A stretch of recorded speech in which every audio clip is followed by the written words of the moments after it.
Z-index genuinely controls which positioned element renders on top when real elements actually overlap. In this video you'll control real stacking order. This real, lower Z-index genuinely means this element renders behind anything with an actual higher value.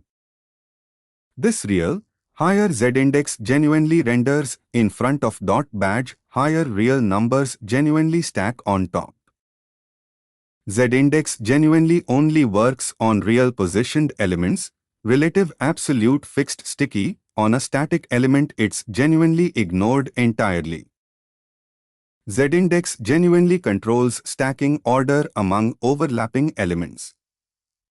Higher real values genuinely render on top of lower ones. Z-index genuinely requires position to be set to anything but static. Layer 3 real overlapping boxes using Z-index.